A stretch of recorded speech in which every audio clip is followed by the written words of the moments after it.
Welcome to a conversation with Gene Yaw. We are here at the Eaglesmere Auto Museum, and this is going to be a fantastic program, so stay tuned. If you like cars, this is the place to be.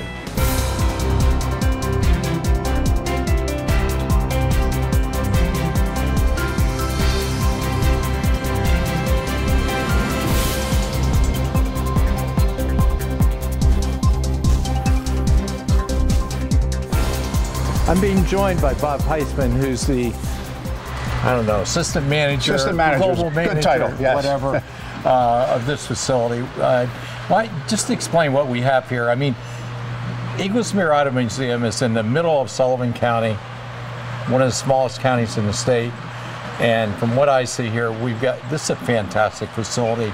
Some great automobiles from the 60s, 70s, that era. So. It is. This is our fourth season being open here. We joined partners with the Air Museum 4 years ago when it came to light that we had this amount of cars and this generous of a family to be able to share that with anyone who comes into the museum from all over the county, all over the state. In fact, we have them coming from out of state. It's grown in popularity, and obviously each year, the longer we're around, the more people hear about us. But there's 76 cars in here today, all privately owned by one family. We change out about a third of the cars each season because we found out after the first year that there are a lot of repeat offenders, which is okay. We like that. We want people to keep on coming back, and they are. And they're bringing their friends and their families. So the collection this year, we focus on 57 Chevys. It was the owner's 57th birthdays last October, so we had Channel 16 come in, and we lined up 1957 Chevys to celebrate the owner's birthdays. So we did the logo of the Chevy, and also we did the 57 Chevy lined up in the numerical fashion. One on the turntable here, which was the owner's very first one, which started the craving for the 57 Chevys, and I'll show you 6 of them in a row here. That is every make and model of 57 Chevy that year. So, well, what I can tell you about this 57 Chevy, because my parents owned one, that was very similar to this. It has the gold labels on it, so it must have been a 283 cubic inch engine. I'm not sure what they called it then, a power pack or something. It had dual exhaust and all that stuff. So. This is right up my alley, and I am basically a motorhead too. So I noticed that just based upon our short conversation. We'll kind of start as an overview upstairs. Sure. Okay. We'll start with the Corvettes on this side. There are 13 Corvettes up there. 6 of those all original, starting with the very first one that you see. Can we walk up there? Yep, we can take a walk up there.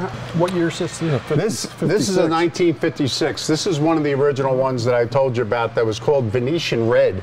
It was part of Chip Miller's collection from the Carlisle area, and this is all untouched. This was just purchased a few years ago from a Mecum auction. Yeah, 2 4-barrel carburetors. And this little beauty here is a 57. Very futuristic taillights in the back, and I don't know if you can see them from here. You might get another shot as you go around, but it really was. There's something that I like about the headlights showing as opposed to when they went into the 60s and they started, closing them. The fold-over ones. This was Reggie Jackson. Mr. October played for the Yankees. One of his many cars that he collected that I explained from down there. This is, I think it's fascinating. It's unrestored. That's it. What you see, there's quite a few up here like that. This one behind you, all original. Nothing done. 1967. It's a beauty. As you come up the line here, this is a 1971. And this is actually our newest car in the museum. Our cars range in ages from a 1924 Model T, which we passed coming up here, up to a 1971, and this is the only 1971 that we have here.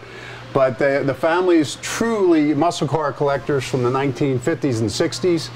However, when you get a quick look around, you see all Chevys and General Motors.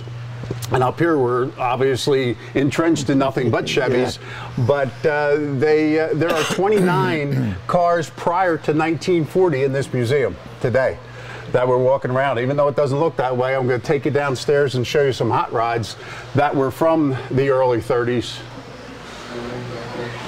We come around here, and if you're familiar with Don Yanko, which most people are, but there's a lot are not. Everybody heard of Shelby, but Yanko, I think, was a better businessman because what he did, Shelby stuck to a Mustang and upgraded it, and that's what he was known for.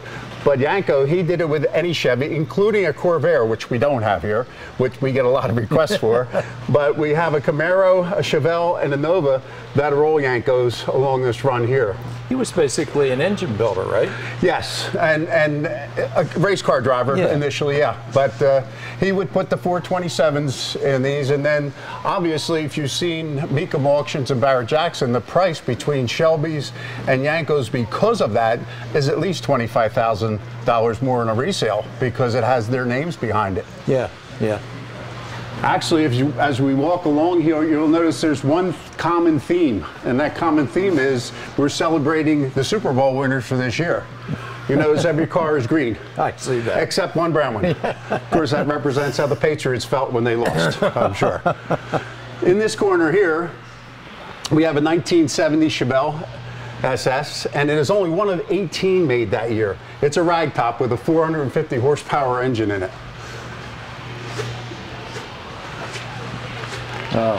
This was purchased as is several years ago, and this sits at about $225,000 for this car. But it is a beauty. That is a huge engine. Isn't it?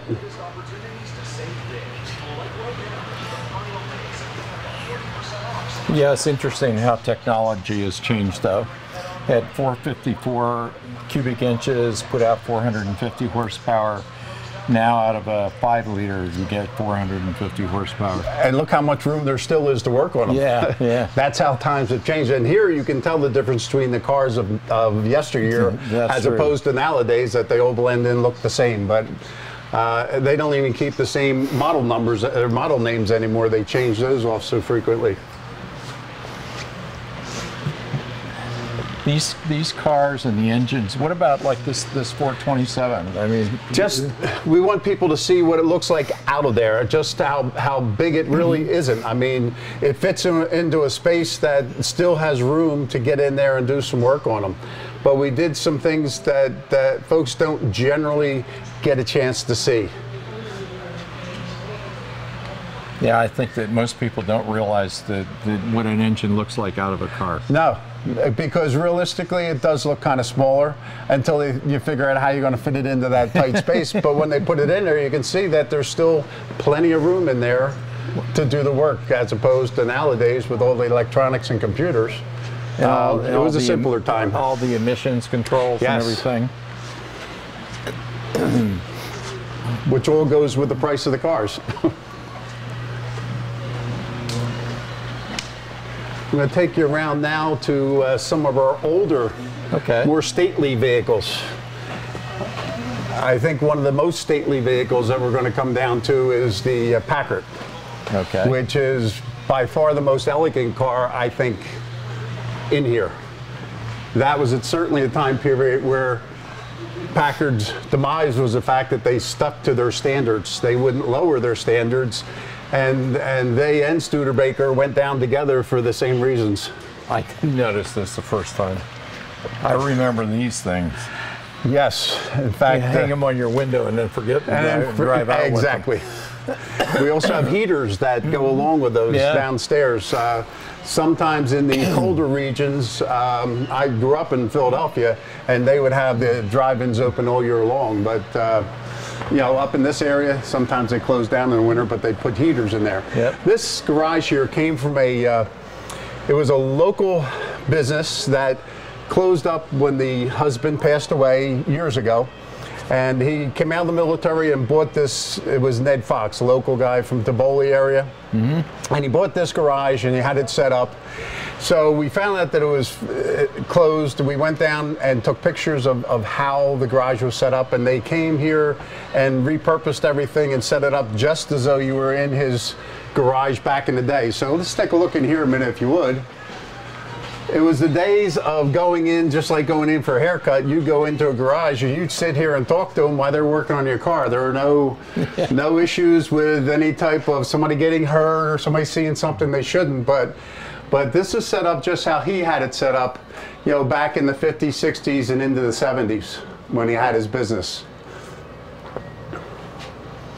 We have students from Penn Tech coming up here, and we get them to try to identify some of the equipment, and they do a pretty good job. So there's still similarities of what was in years ago as to what's out there now, and these kids seem to figure that out on their own.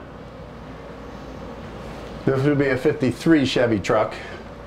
We have some guys looking at it and working on it, but they were the days that you'd sit here and talk to them while they were doing it. That was all part of going to the gas station, as opposed to having yogurt, bananas, and coffee while you're sitting waiting for. My father had one about like this. It was also green, and I know it was before they came out with automatic transmission, so it's a 3 on the column shift. This is a 1926 Model T. And this ran. In fact, everything that's in this museum, no matter what shape it looks like now, we have a display in the corner of a 1949 truck that looks abandoned, but we drove everything in here. Or we drive it to the doors and then push it in because we don't want to clean too much of the other cars because they obviously draws dust and dirt and carbon emissions and so forth. This is the Packard that I was talking about. This is a 1937 Packard convertible, and it was a beautiful car. There's something very elegant about that vehicle. Packard had I mean, as far as their design and everything and their standard, it was amazing. Well, they refused to lower it, and that was their demise. That's a straight 8? Yep, that's a straight 8 in there. And actually, when we start these cars to move them, these give us the least amount of issues compared to the twin carburetors that leak because the seals around the outside gaskets, they're cork, so they didn't seal very well if they're dry. Sometimes they will, sometimes you have to tighten them down. This is an interesting story. This is the Sportsman. This was produced by Ford actually after the war. In 1946, Jeeps were selling like hotcakes. So they said, let's come up with a car that can compete. Well, you can see it's very elegant looking. They upscaled it way too much. It was anywhere from $1,000 to $1,500 more than a Jeep was. So guess what happens is that in 3 years they stopped making them because Jeeps still outsold them. It wasn't today's money. It was. Is the trim real wood? That is real wood in there. This inside here, I'll take this down a minute because it is worth showing. It also has power windows. Now, 1942, Ford buys the patent off of Packard for the power windows. You see the buttons on the side, but look at the leather interior inside of that, but you see the buttons on the side. So we think that this was, if not the first, it was one of the first that had power windows in it, and they were hydraulic, so you had to have the engine running in order for that to happen. But this is 1947, but they started these in 46. Chrysler did the same thing to try to compete. In fact, this was the first time you probably would have heard the name Town and Country mentioned. And if you look online and Google it, they look very similar. They upscaled theirs too much. 3 years later, they stopped making them also. So lessons learned, but it is a beautiful car. This car was purchased, as is, about a little over 3 years ago, at a little over $300,000. There weren't many of them made, and obviously the condition is mint on this one. Was this purchased at an auction? It was a private sale, I believe. It was actually purchased as a birthday gift from the owner's wife to the owner. It's amazing. Three speed. Again, 3-speed. Everything. If you didn't know how to drive 3 on a tree, you were in trouble. This last one down here, it's a 1937 Buick Woody, as they like to call them. This is only one of 3 left in the country, again, according to Google.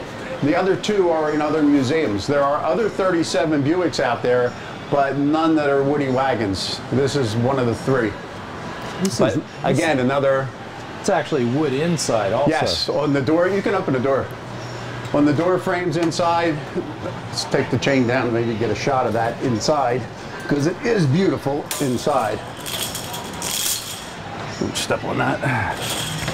But look at the trim on the inside, and that's... I mean, the frame is wood. Yeah. And the door frame's wood. Pretty amazing. But if you look at these, it's today's SUVs. The style is just a little boxier, you know, but everything what goes around comes around, I suppose, even in the auto industry. And when you look at it from a distance, we had several Woody wagons here, a couple of Fords last year, and that when I looked down, I said, whoa, they're today's SUVs. Yeah. Very nice car. Really nice car. I think this adds to the elegance of it. It's something they did creative, which when we clean these cars, it takes us at least 15 to 20 minutes more. You don't realize how much more metal was used in these cars until you're cleaning them. And you can now understand why when the war came, they stopped making cars. Because it's a ton of metal in each car. You needed the metal. Now this would be every make and model of 57 Chevy that year, from sedans to hardtops to convertibles to nomads to station wagons, delivery vans. They were pretty incredible. A lot of people never heard of the nomads and why they kind of disappeared. They came in around 1954 and disappeared in 61 was the last year they did it. Partly because in 57 they were pretty much 2-doored, and that was part of the charm of the look of the Nomad, is that there were 2 doors. But as the years went by, in around 1960 they started putting 4 doors on there, and in 61 they definitely put them on there, on all of them, and they started looking like station wagons. So they stopped making them, they went with the station wagons, which they were making all along, which is funny. This particular 57 has every option you could get that year. From mirrored headlights that come, you have an automatic dimming switch on there, which wasn't very effective. They even put this, now that we can get a close-up shot of that, there's a prism on top of that dashboard. See the prism on the front of there? If you think back, it's a reflector. Back in the 50s, where were most of our traffic signals? They were hanging overhead. So if you had a car with that big extended sun visor, which was metal part of the frame, not this one obviously, that's what it was used for in the late 40s. But now the hot rodders get the idea, if I put this on my car and I pull up next to somebody and they don't have one of these, where are they looking? They're looking up at the traffic light. I'm looking at that there. Prism. I can beat them. Exactly. So it gave them about a 3/4 of a second head start, which is a lot. When you're going down the highway. So you had hot rodders who get something for one purpose, and they were sold probably in a Pep Boys for maybe $6. Now online, probably $40 to $50 for those. The other thing of the older cars you look at, and I remember this was a big deal, spotlights. The spotlights on the sides of the cars, that was, and that's actually a mirror on the other side of those spotlights, which is pretty ingenious, you know. And again, back in those days, when you were looking for address signs and houses, one of those would come in handy. You certainly we used them to spotlight deer. Yeah, well, yeah, just to look at them, right? Not to do anything else with them. Just to look. Obviously, this is the delivery van that's been redone. In fact, it was redone so much I can't even get in there to shift it. I have to get a smaller person than me to move it. But it's a beauty. Again, back in the days of grocery stores, mom and pop stores, this is what they depended on. They didn't use the trucks that much. And this would be exactly, you know, what the feel would be of a 57. This is the interior of the 50. The kids love to feel that. Even the adults who come back, they walk down memory lane. You know, the 3 on the tree, the turn signals. It was just certainly a different period. This is our hot ride alley. There's a story with most of these cars here. this one is probably our most iconic, most expensive car. The story goes, got by the name, and this is called the McMullen Roadster. Now the true gearheads that come in here, maybe that's 3 people a year, see this and say, is this a real McMullen? And we say, yes, it is, because he only did 3 of them this way. The tie-in is you had the rat fink, which for people in the 50s and 60s, that's exactly what they'd be calling somebody a rat fink, as opposed to nowadays it'd be nice to go back to that language again. But the tie-in is Big Daddy Ed Roth was an artist and illustrator who was friends with Tom McMullen. Tom McMullen was a businessman, entrepreneur, and also editor-in-chief of Hot Rod magazine back in the 60s and 70s. He wanted an iconic car that he could put together, and he chose the 32 Ford Roadster. He had Big Daddy Ed Roth did the stenciling for everything. He had a guy by the name of Moser build an engine specifically for this car, and he was successful. He used it. It was in movies such as Rebel Without a Cause. It was on television, Life of Riley, all some of the old time Lassie. How they fit a car like this into a Lassie program on a ranch, I'm not sure how, but I don't remember seeing that episode, but according to the information, that's where it came from. So 3 years later, he sells the car to somebody privately, and he thought it ran its course. Well, it didn't. People are still asking for this car, so he builds 2 more. And they kind of called them the twins.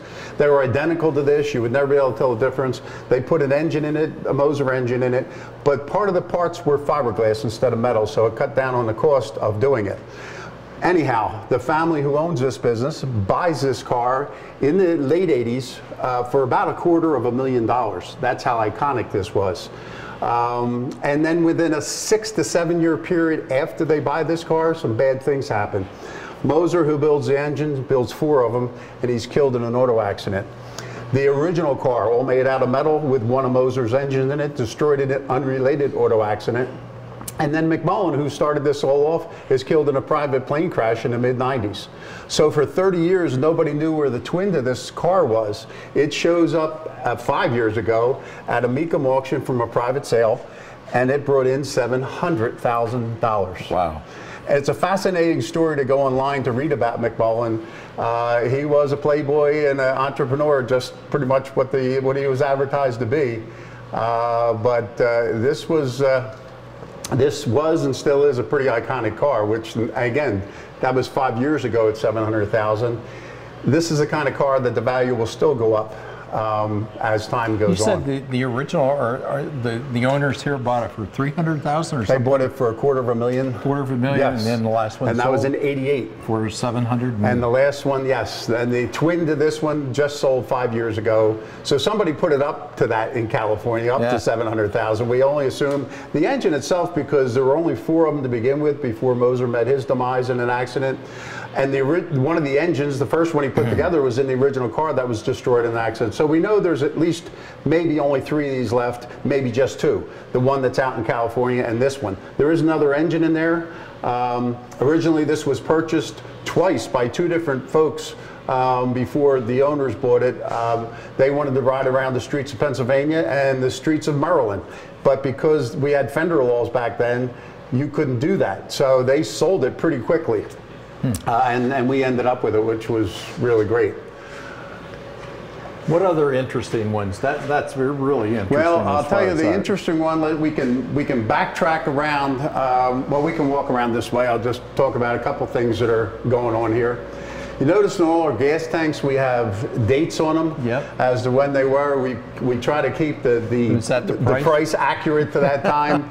But I just found out something interesting is the reason these lights are on top of these gas pumps is because back in the 30s and 40s, you couldn't see the gas stations because prior to World War II, they weren't well lit up. It wasn't until after World War II was over that they started lighting gas stations up, and these started disappearing by the 60s. You no longer saw lights on top advertising what the gas was in that station. Back here is, again, we have an eclectic collection. 1929 Ford Speedster. This is something that you would have seen in a leading off an Indy race, and this has been obviously redone. We have bikes from 66 to 77. These were called crate bikes. They were advertised heavily by Captain Kangaroo on his show, and certainly everybody has heard of him. Guy's name was Bob Keyshawn in real life, but that was his character. That's from the age of, in his mid-20s, he dressed up like that, and for 30 years, he pretty much advertised Schwinn bicycles. These bikes back then were probably about $75 more than a Sears and Roebuck or whoever that you would have purchased a bike from, which was a lot of money back then. Nowadays, these bikes, as they sit now, can range anywhere from $800 to $1,500. Wow. And you know, some of them still have tags on them. Yeah, so it depended upon whether it was a cotton picker or a pea picker, all of them had little names, and they were called crate bikes. You have lemon peeler, so each of them were just a little bit different. And this kind of is a throwback to the carts that they used to build. Not so safe, gas tank right behind the seat where a little kid would sit, but hey, back in the 50s and 60s, that's what they did with those. Again, more 58 Chevys, and we get down, there's a GTO down there and a Pontiac Ventura, which they did branch away from Chevys. This is interesting. This came from our local town of Iola, which is only about 25 minutes from here. These were refurbished, but when the kids come through the museum, I try to explain of how you were reasonably sure that when you got 5 gallons of gas, you got 5 gallons of gas, unless it was a magic trick. Yeah, because it went up into the cylinder. Yeah. So anyhow, he would pump it up and then dispense it. It would drain down, and at least you were relatively sure that you got pretty much what was advertised at that point. This red alert that we're coming up to is probably a fascinating story, and I'll know a little more about it because the owner's coming in, or the owner's son is coming in this coming weekend to talk about it. He told us over the phone that he and his father, prior to him going into Vietnam, worked on a van. It was a red van, and they were souping it up just to run it and race it. Well, when he was in the Vietnam, when he got drafted, he would write back in his letters, "We're under red alert right now, so I got to cut my letter short." So when he came home from the military, Bob Hamilton Sr. bought this car for his wife for a Valentine's gift, probably a year or two prior to them turning it into a race car. But they kind of told him when they came home, we're going to turn this into a race car. So he and his son, Bob Hamilton Jr., put this car together, and they called it the Red Alert. But it was very big in the 70s, won a lot of awards, models after it. But you got a father and son who bonded together over a car, which was his wife's car to begin with as a Valentine's gift, and obviously an understanding woman. More Indians. More Indians. These are the ones I was talking about, the 46 and the 47. Both repainted. The 47 was, when they restored it or started painting it, they noticed that the engine, it was a 1949, so that is not all original. But this 46 is. And what's unique about them is when they had the Indian Chief in the 46, the background color is the background color of the bike. They didn't follow that up in 47, but they did go with the Indian head up front, which lit up. So they just had little nuances that they changed. But yeah, the pickers certainly would have a field day on these two. Am I correct? This is the gear shift. Yes. So not like today's motorcycles are all foot shift. Right. So you had to actually take your hand off the... I'm not a cycle rider, but yeah, it was very difficult to learn to drive those. Those who have had these come in and say it was a learning curve, you know, from the basic cycle. And we have a couple of Fords here, I see. Yes. Ford 27? Yes, we do. I think there are probably 7 in the museum.